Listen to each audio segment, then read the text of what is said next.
हम लोग पिछली क्लास में मॉडर्न इंडिया पे क्या बात कर रहे थे? एक बार जरा शेयर करेंगे। हम लोग राष्ट्रीय आंदोलन को चर्चा कर रहे हैं। राष्ट्रीय आंदोलन में जिन मुद्दों पर बात हो गई है, अभी आपको वैसे रिवीजन तो करा दिया जाता है, बट मेरी हैबिट है कि आपको एक बार बताते हुए चलें। हम लोगों ने राष्ट्रवाद के उदय के कारण को ठीक से समझा था। मैं समझने की बात कर रहा हूँ।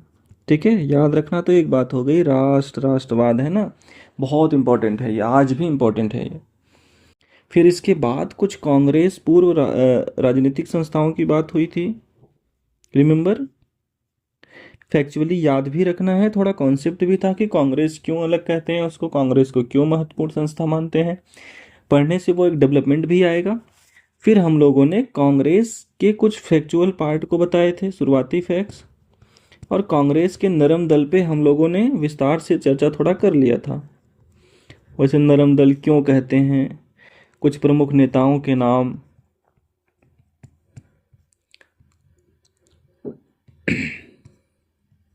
इनकी प्रमुख मांगें क्या थी, राजनीतिक मांगें, आर्थिक मांगें, प्रशासनिक मांगें, कार्यशैली कैसी थी इनकी, मध्यवर्गीय क्यों कहते हैं इनको, सही है या गलत है कहना, उसके ऊपर एक दो चार पॉइंट्स हमने ओपिनियन बनाए थे। ठीक है। और फिर उसके बाद अचीवमेंट को कैसे देखा जाए, भाई बहुत ठोस अचीवमेंट तो था नहीं इनका। और फिर इनकी लिमिटेशंस को कैसे देखा जाए। ठीक है, उस लिमिटेशंस को सामने रखा हम लोगों ने। और फिर कांग्रेस की स्थापना को लेकर के जो विवाद था वो आपको बताया गया, जो डिबेट था, सुरक्षा बल या भारत के लोगों की जागरूकता का परिणाम है। क्लियर है यहाँ तक सभी को? स्टोरी है, कहानी है। किसी से अपेक्षा रहती है कि आज़ादी की लड़ाई उसको पता होना चाहिए, एग्ज़ाम के लिए ही नहीं, केवल किसी से भी अपेक्षा होती है। इसको ऐसे ही देखा जाता है। अभी 2017 में एक क्वेश्चन आया था, आप लोगों ने शायद देखा हो। क्वेश्चन ये था कि 19वीं सदी के अंत तक नरमदलीय नेताओं की जो राजनीतिक लक्ष्य थे, ठीक है, लोगों का उस पर विश्वास नहीं रह गया था। समझ रहे हैं आप? मैं क्वेश्चन फिर रिपीट कर रहा हूँ, थोड़ा बहुत शब्द आगे पीछे हो सकते हैं, है ना। थीम यही था। 19वीं सदी के अंत तक, कहने का मतलब है 1899 1900 तक आते आते नरमदलीय नेताओं की जो सोच थी, जो लक्ष्य था, जो विचारधारा थी, उस पर लोगों का विश्वास नहीं रह गया था। ये 150 शब्दों में लिखना था। हम लोग अपना हॉलिस्टिक प्लान लेकर के चलते हैं, जो क्वेश्चन आना है आने आए, बस हमारा टॉपिक कवर करना है। ठीक है, तो फिर ये पूछ रहा है कि जो नरमदलीय नेता जो सोचते थे, भाई क्या चाहते थे वो, क्रमशः संवैधानिक सुधार, प्रशासन में भागीदारी, भारत के हितों में प्रशासन को चलाया जाए, जो ये सब चाहते थे वो। ठीक है, जो लिखवाया था हमने, जो उनका लक्ष्य था और जो उनकी मांगे थी, तो उसको लेकर के लोग बहुत उत्साही नहीं थे इनको लेकर के। ठीक है, तो क्वेश्चन के दो डिमांड थे कि भाई इनका राजनीतिक लक्ष्य या विचारधारा इनकी क्या थी, क्या चाहते थे, क्या सोचते थे। और 1900 तक आते आते क्या ऐसा होता है कि लोगों का बहुत भरोसा इनके ऊपर, यानी युवा क्यों, आम लोग क्यों नहीं, गर्मदली नेताओं का उदय क्यों, सरकार से कोई उपलब्धि क्यों नहीं ले पा रहे हैं। यानी असफलता के एक पक्ष था लक्ष्य, दूसरा पक्ष था जो दूसरी धारा शुरू होगी अब राष्ट्रीय आंदोलन की, आखिर यही धारा क्यों नहीं चली, क्यों इसको लोगों ने साइड कर दिया और लाल बाल पाल जैसे नेताओं को महत्व देना शुरू कर दिया, क्रांतिकारियों को महत्व देना शुरू कर दिया। ठीक है, तो कभी कभी क्वेश्चन एज इट इज भी होता है, कभी कभी क्वेश्चन होता सिंपल है, सिंपल क्वेश्चन है बहुत ही, इसके दो ही डिमांड है। ठीक है, तो क्वेश्चन भी क्लियर कर दिया हमने, इसमें कुछ ऐसा खास नहीं था, आप इसको भी अटेम्प्ट लीजिएगा एक बार लिखने में। इसमें थोड़ी सी आपको आगे की जानकारी भी आपको हेल्प करेगी जो मैं पढ़ाने जा रहा हूँ। क्लियर है सभी? 2017 में आया है, क्वेश्चन नंबर 3 है या 4 है, 150 शब्दों में पूछा गया है। ठीक है, आप एक बार देख लीजिएगा इस क्वेश्चन को। तो नरम दल की बात हो गई हमारी कंप्लीट, हम लोगों ने चर्चा कर ली थी। फिर हमने कहा था 1905 से लेकर 1919 तक जाएंगे। बट पहला फेज क्या होगा, 1905 से लेकर कर 1907 या 8। इसमें हम क्या पढ़ेंगे, गरम दल के उदय के बारे में पढ़ेंगे, बंगाल विभाजन पढ़ेंगे, और कांग्रेस में एक विभाजन हुआ था, हम उसका अध्ययन करेंगे। फिर क्या होगा, बंगाल विभाजन जब कमजोर होगा और जितने गरम दलीय नेता हैं तमाम को जेल में या देश से निष्कासित कर दिया जाएगा, ऐसी परिस्थितियां आ जाएंगी। तो बहुत से युवा जो है हिंसा के रास्ते पे चलेंगे। ठीक है, उसको हम क्रांतिकारी राष्ट्रवाद भी कहते हैं, इसका भी जिक्र हमने कर दिया था पीछे भी।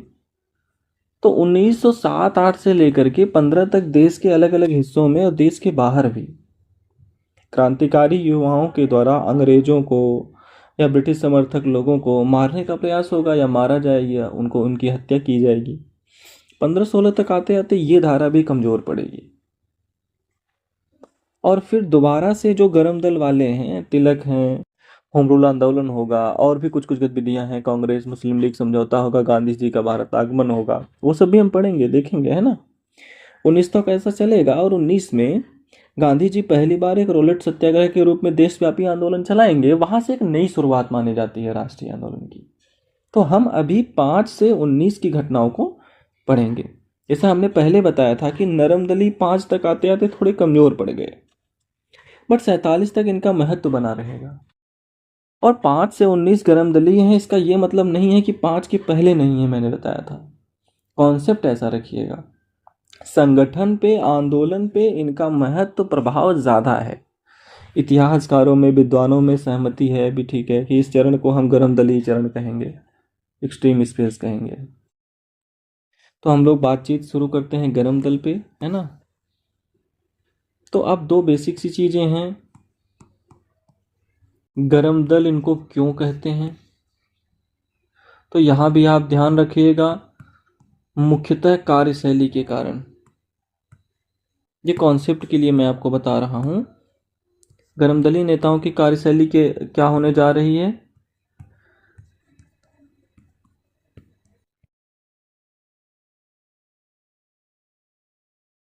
इनका कार्य जो है स्वदेशी, धरना प्रदर्शन देंगे, ये बहिष्कार करेंगे विदेशी कपड़ों का,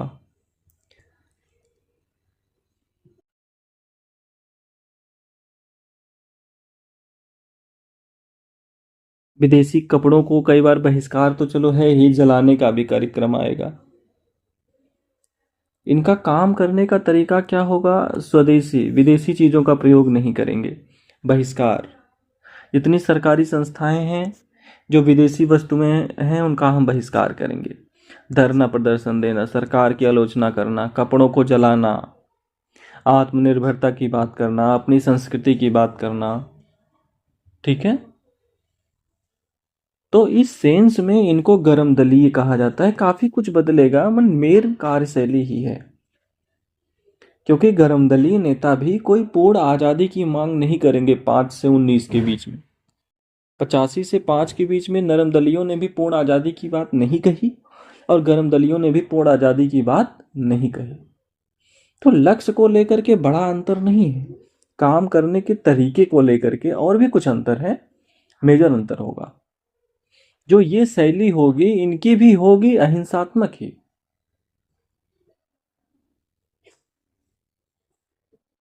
ठीक है, कांग्रेस के जो नेता हैं वो अहिंसा के ही बात करेंगे। कभी कभी कोई हिंसा की बात कर लेगा बीच में, कभी जैसे अरविंद घोष हैं, एक आधा बार ऐसा होता है जब कह देते हैं कि नहीं, कुछ भी करके हमें आज़ादी लेनी है ना, जरूरत पड़े तो हम हथियार भी उठा सकते हैं, लेकिन ऐसा नहीं है, अहिंसा के प्रति प्रतिबद्ध रहेंगे।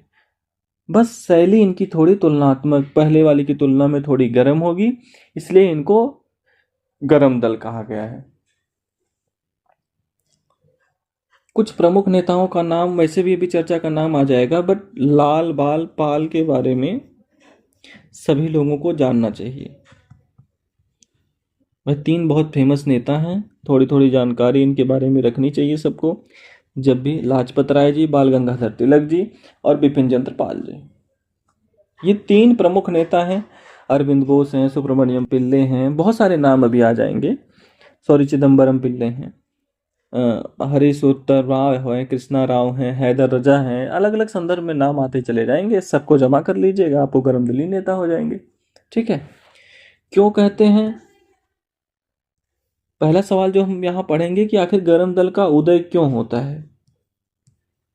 इससे मेंस में, जीएस मेंस में सवाल तो 2-3 बार पूछा गया है पिछले 20-30 वर्षों में। कांग्रेस के मंच पे और राष्ट्रीय रंगमंच पे यहाँ कांग्रेस को राष्ट्रीय भी कहा जाता है। हालांकि कांग्रेस अपने आप में संपूर्ण राष्ट्रीय नहीं है, और भी धाराएं हैं आज़ादी की, बट यूज किया जाता है किताबों के अंदर।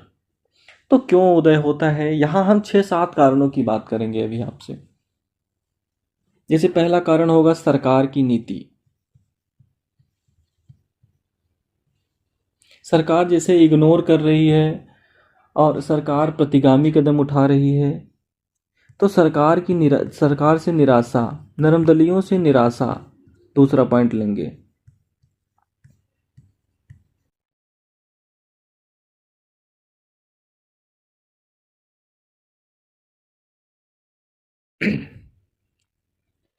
इनकी कार्यशैली से भी ये बहुत खुश नहीं है। शिक्षा का प्रसार हो रहा है, रोजगार नहीं मिल रहा है।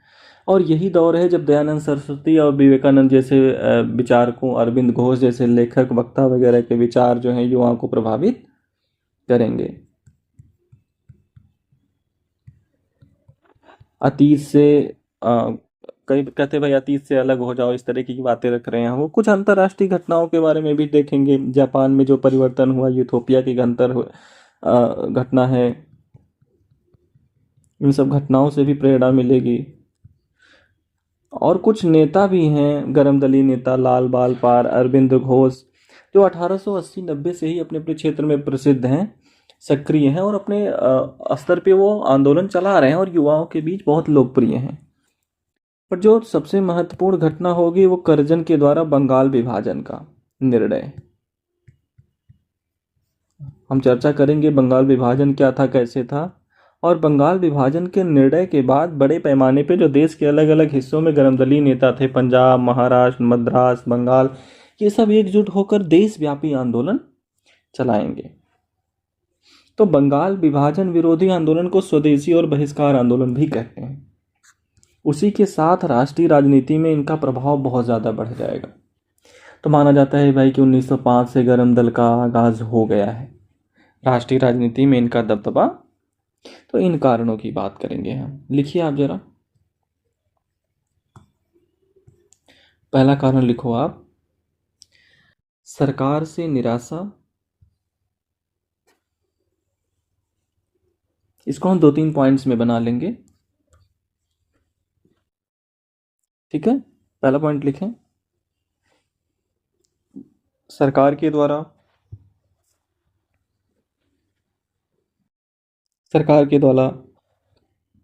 राजनीतिक सुधारों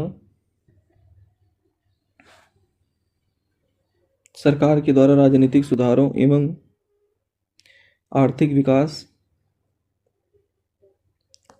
को महत्व नहीं दिए जाने के कारण राष्ट्रवादी युवाओं में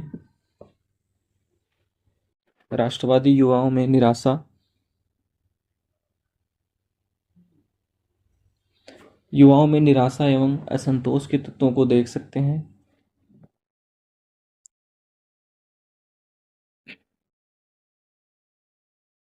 ठीक है। अब इसका ब्रॉड फ्रेम क्या हुआ, जैसे 85 में कांग्रेस की स्थापना हुई। कांग्रेस बार बार कह रही है कि नहीं, आप विधान परिषद में संख्या बढ़ा दो, सदस्यों को अधिकार दे दो, सिविल सेवा परीक्षा का आयोजन भारत में कर दो, भारतीयकरण करो, या जो वर्णाकुरण प्रेस एक्ट है वो तो चलो रद्द हो गया, आर्म्स एक्ट है, सिविल सेवा में उम्र का मुद्दा है, जितने भी इशूज हैं बस 2 लाइन में हमने रख दिया है। पुरानी बातें लगातार कोई ना कोई संस्था डिमांड कर रही है और सरकार के कानों पे जू भी नहीं रह रही है। करने दो इनको, चिल्लाने दो इनको। तो जो शिक्षित राष्ट्रवादी हैं, जो युवा राष्ट्रवादी हैं, उनमें निराशा का भाव, संतोष का भाव, कि भाई ऐसे तो कोई फायदा नहीं है, सरकार बातों को सुनती ही नहीं है। ठीक है, लिखें बी वाले पॉइंट में, सरकार से निराशा में ही लिखो, इतना ही नहीं,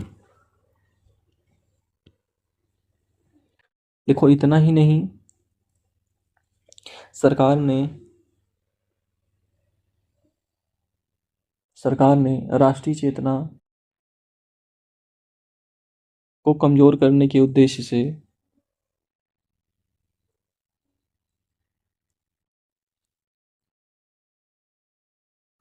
प्रतिक्रियावादी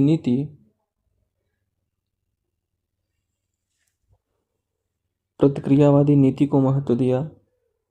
जैसे प्रतिक्रियावादी नीति को महत्व दिया, जैसे लिखो 1898 1898 में देशद्रोह कानून,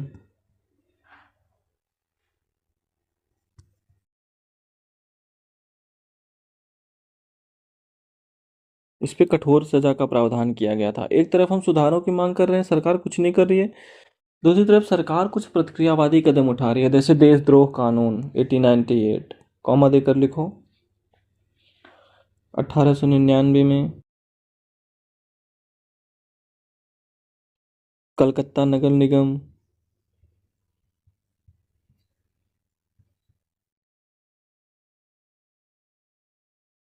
निगम, तथा 1904 में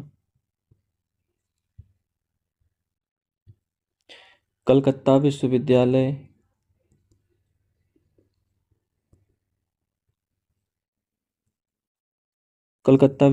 पर सरकारी नियंत्रण बढ़ाया गया। कलकत्ता विश्वविद्यालय पर सरकारी नियंत्रण बढ़ाया गया, इसी में लिखो 1904 में ही official secret act, official secret act, secret act के माध्यम से प्रेस को भी नियंत्रित किया गया।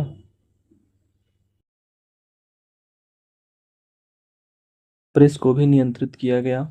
ठीक है, तो एक तरफ हम सुधारों की मांग कर रहे हैं, सरकार दूसरी तरफ प्रतिगामी कदम उठा रही है। और भी जैसे 1892 के अधिनियम में महत्व नहीं दिया, तो कहीं ना कहीं सरकार नीतियों से उपेक्षा है। ठीक है, अगला पॉइंट लिखें, इसके अतिरिक्त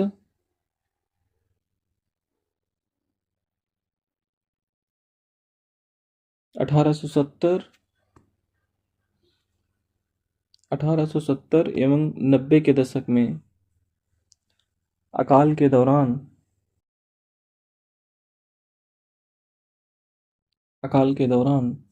सरकार ने राहत कार्यों की उपेक्षा की,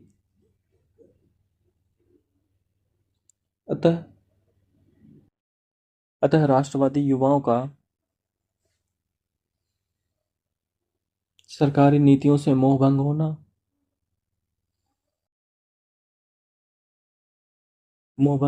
एक स्वाभाविक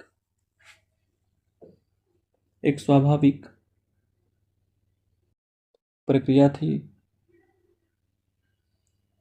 ठीक है, तो आखिर जो राष्ट्रवादी हैं, जो ब्रिटिश विरोधी भावना रखते हैं, उस समय उस मोमेंट पे सरकार से क्यों नाराज हैं, तो उसके पीछे ये सारे कारण, उस अवधि की बात की जाए तो पहला हो गया सरकार से निराशा। दूसरा पॉइंट लिखें आप इसमें,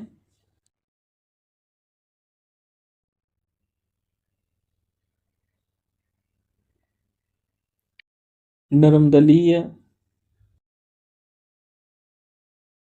कार्यशैली,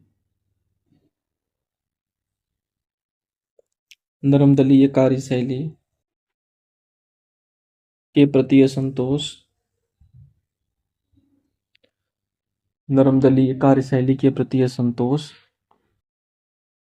लिखें प्रारंभिक कांग्रेसी नेताओं की कार्यशैली के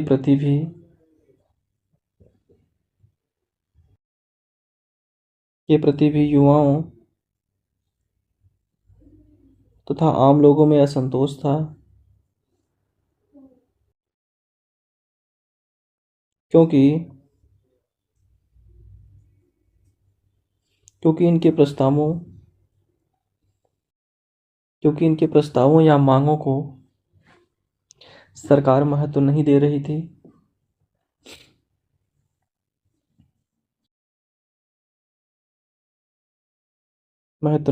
थी। लिखें कई राष्ट्रीय नेताओं ने इनकी कार्यशैली को राजनीतिक भिक्षावृत्ति राजनीतिक भिक्षावृत्ति,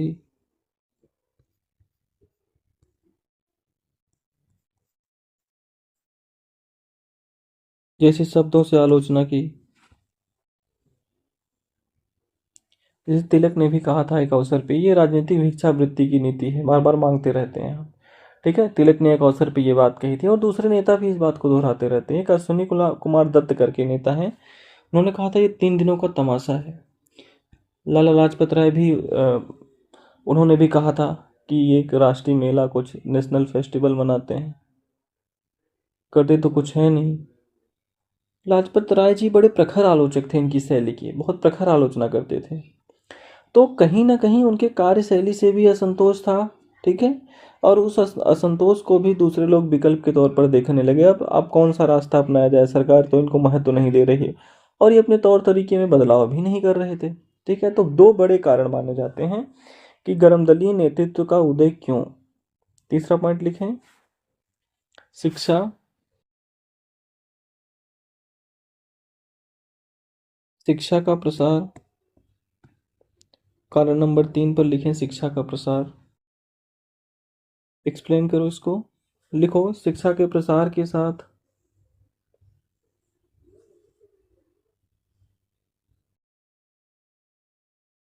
शिक्षा के प्रसार के साथ आधुनिक विचारों का प्रसार हुआ। आधुनिक विचारों का प्रसार हुआ तथा बेरोजगारों की संख्या में भी वृद्धि हुई।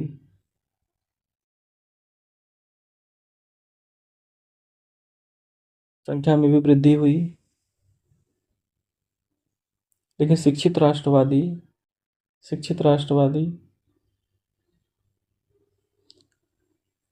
उग्र राष्ट्रवाद के बेहतरीन प्रचारक सिद्ध हुए। उग्र राष्ट्रवाद के बेहतरीन प्रचारक सिद्ध हुए। ठीक है, बहुत सिंपल सी बात है। पढ़े लिखे लोगों को रोजगार नहीं मिलेगा तो वो हंगामा करेंगे, ये हमेशा देखा गया है। आप अपने समय में भी कभी कभी देख सकते हैं, 2013 में जब सीसेट लागू हुआ था उस समय बहुत ज़्यादा 13-14 में आंदोलन चला था देश के अलग अलग शहरों में कि भाई एक ही झटके में पैटर्न पूरा चेंज हो गया था, तो बहुत लोगों का प्रीलिम्स से निकलना बंद हो गया था। काम था नहीं तो लोग आंदोलन में शामिल हो गए, है ना। लोग कहते हैं कि दिल्ली में केजरीवाल की सरकार बनी, उसमें यूपीएससी के द्वारा प्रताड़ित शिक्षित युवाओं की बड़ी भूमिका थी, ऐसा कहते हैं। उस पूरे आंदोलन को यहाँ जो युवा थे ना, जिनका प्रीलिम्स नहीं निकला था, वही सब शामिल हो गए इसमें। ठीक है। खूब हंगामा मचा और अटेम्प्ट वगैरह बढ़ गए। अटेम्प्ट तो है ही अब आपके पास। शिक्षा और बेरोजगार में बड़ा गहरा संबंध होता है और कहीं भी बेरोजगारी के साथ कोई भी अच्छे नेता उसको भुनाने में कामयाब रहते हैं। अगला पॉइंट लिखो आप। लिखो, विचारकों की भूमिका।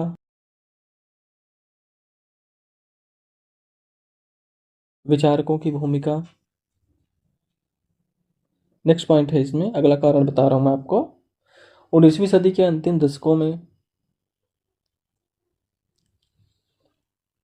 19वीं सदी के अंतिम दशकों में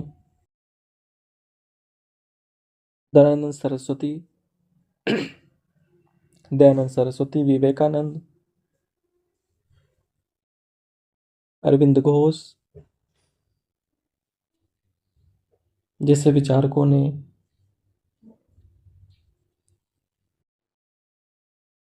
स्वाभिमान, आत्मविश्वास एवं गौरव की भावना का संचार किया।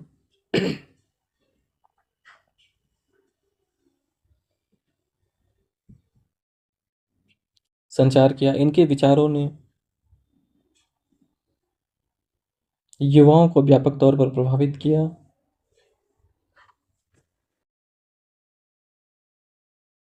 युवाओं को व्यापक तौर पर प्रभावित किया। अब कोटेशन दे सकते हैं, विवेकानंद का कोई कोटेशन दिया, जैसे दयानंद सरस्वती स्वदेशी आत्मनिर्भरता की बात कर रहे हैं, विवेकानंद आलस को त्यागने की बात कर रहे हैं, उठो जागो और जब तक लक्ष्य को प्राप्त न करो। इस तरीके से कोई भी कोटेशन आपको याद हो आप कोट कर सकते हैं। विवेकानंद कहते हैं कि अतीत पे कब तक निर्भर रहोगे, शाश्वत निर्भरता अतीत पे। अतीत में हम ये थे ये थे। ठीक है, मतलब अरविंद घोष भी कुछ ऐसा ही कह रहे हैं, सब कुछ ना कुछ इस तरीके की बात ही कह रहे हैं जिसका प्रभाव बहुत ज़्यादा युवाओं में पड़ रहा है।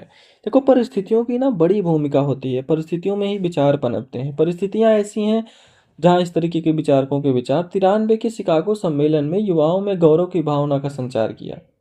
जब देखा कि भाई एक युवा सन्यासी जो है अंतर्राष्ट्रीय मंच पे भारत के अध्यात्म के पक्षों को रख रहा है, दुनिया उसे सुन रही है, अखबारों में उसे महत्व मिल रहा है, तो लोगों में उत्साह, गौरव कि नहीं, हम भी कुछ अच्छा कर सकते हैं।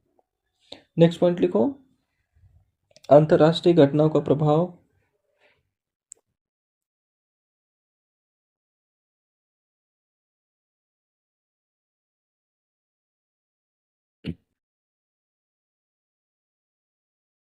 लिखें, इसी दौरान इसी दौरान कुछ अंतर्राष्ट्रीय घटनाओं ने भी उग्र राष्ट्रीय भावना के उदय में योगदान दिया। उग्र राष्ट्रीय भावना के उदय में योगदान दिया। गरम दल या उग्र राष्ट्रीय भावना दोनों एक ही तरीके से यूज करते हैं, ठीक है। उग्र राष्ट्रीय भावना के उदय में योगदान, गरम दल और उग्र राष्ट्रीय भावना दोनों पैरेलल यूज करते हैं, जो शब्द यूज करिए आप, ठीक है। जैसे एग्जाम्पल देके लिखो। देखो, अत्यंत ही कम समय में जापान का औद्योगिकरण।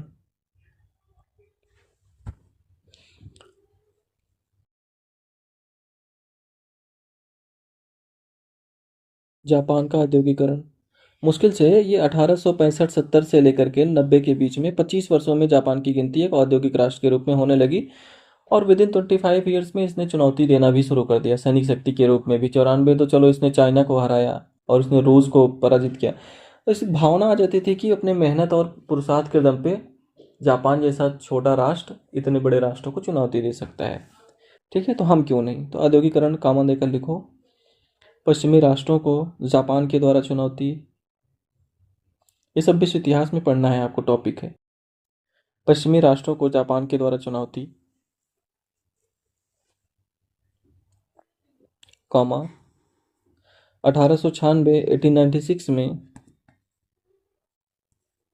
1896 में इथोपिया के द्वारा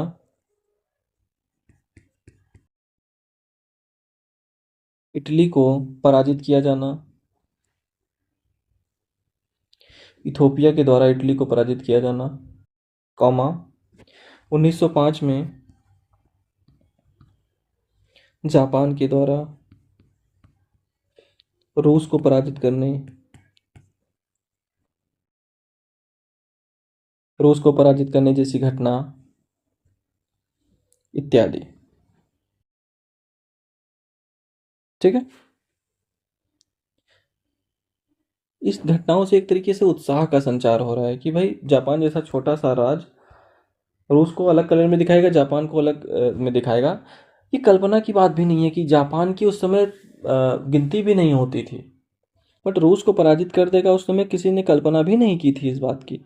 ये बात एक तरीके से बहुत बिजली की तरह दौड़ना या आग की तरह फैलने वाली बात थी। एक मैगजीन था कराची क्रॉनिकल, उसमें लिखा हुआ था जब जापान रूस की धुनाई कर सकता है तो हम सब एकजुट होकर अंग्रेजों की धुनाई क्यों नहीं कर सकते हैं। एक और मैगजीन था उसी समय लिखा हुआ था इस तरीके से जापान ने रूस को चुनौती दी है, हम 30 करोड़ लोग यदि अपने 60 करोड़ हाथों को उठा ले तो अंग्रेजों की ईंट से ईंट बजा सकते हैं। तो इस घटना के संदर्भ में भारतीय मैगजीन और अखबारों में चर्चा हो रही है। तो प्रेरणा देखो बहुत मिलती है, मोटिवेशन का बहुत रोल होता है। हम हमेशा कहते हैं कोई भी आता है जज्बा, मोटिवेशन, ठीक है। अब आपके बीच में से कोई आप निकाल ले, ठीक ठीक लोग निकाल ले मान लो, तो दोनों आपको दुख भी होगा और हौसला भी बढ़ेगा। इसका हो गया मेरा नहीं, ठीक है, और हौसला कैसे बढ़ेगा, इसका हो गया तो मेरा क्यों नहीं होगा, क्योंकि आपके साथ है ना।